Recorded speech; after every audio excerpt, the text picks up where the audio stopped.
Bonjour à toutes et bonjour à tous. Aujourd'hui, j'aimerais vous parler de la légende de Chiron, dont la fonction principale est de nous aider à guérir nos blessures profondes.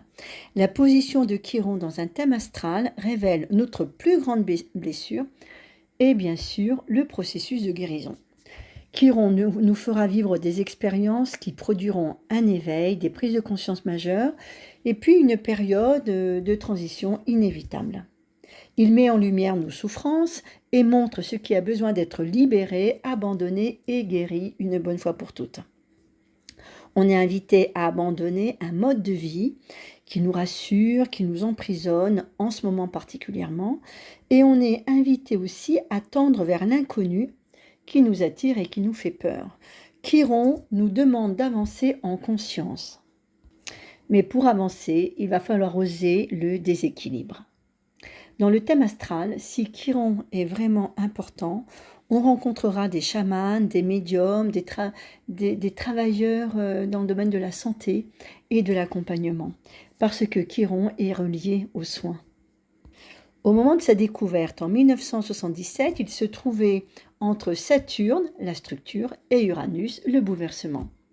Pour oser tendre vers l'inconnu, il faut avoir des bases solides et on doit absolument travailler sur les positions de Saturne, les aspects de Saturne, la position d'un thème astral, pour comprendre où sont nos fondations.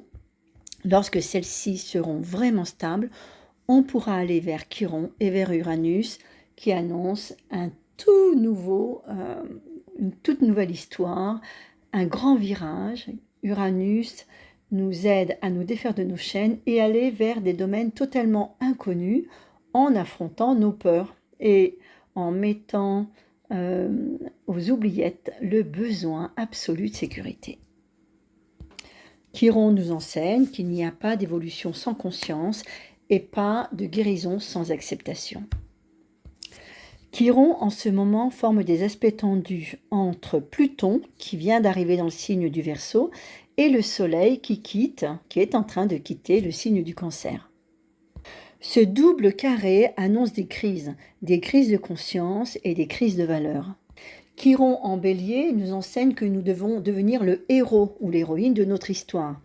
Chiron en Bélier nous invite à bouger, à livrer bataille.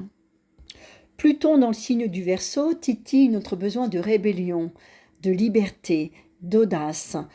Pluton en Verseau évoque notre singularité. Le fait de ne ressembler à personne et de ne pas être sensible au qu'en dira-t-on. Le Soleil en Cancer, lui, évoque plutôt le besoin de rester dans un nid douillet, dans nos habitudes. Le Cancer a énormément besoin d'être rassuré.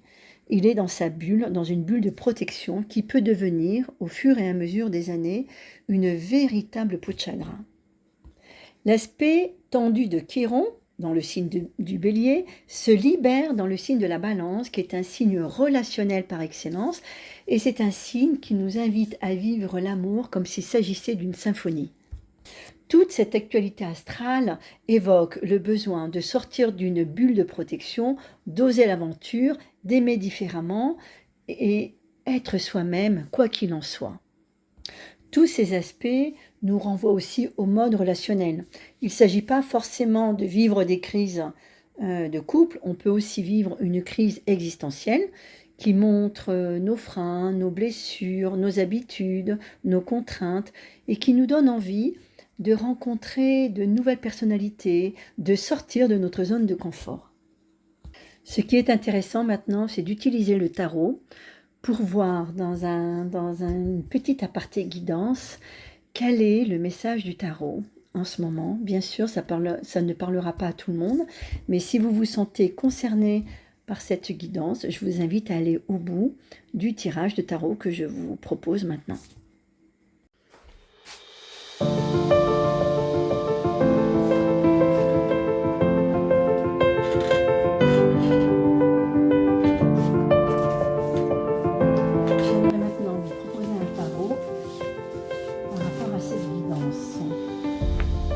Chiron, le dieu blessé, qui nous invite à redevenir le héros ou l'héroïne de notre histoire et d'oser tout bousculer.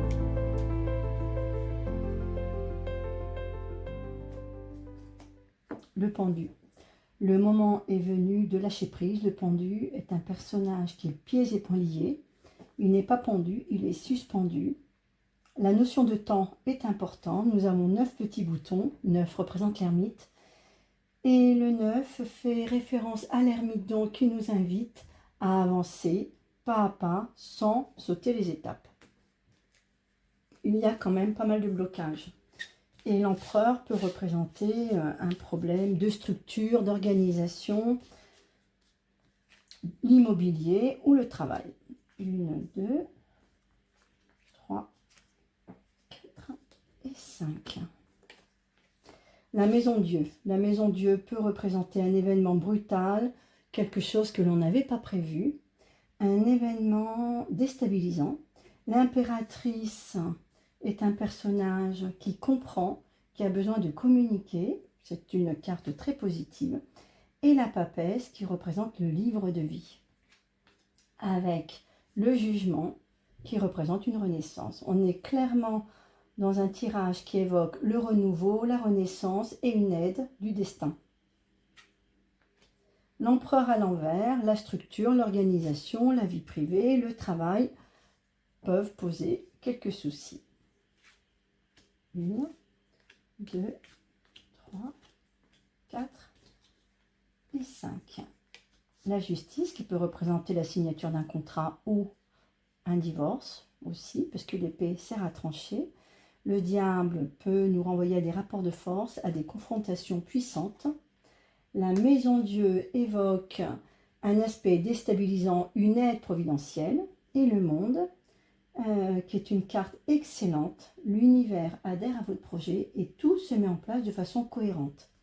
La papesse qui observe et ne dit rien avec la lune.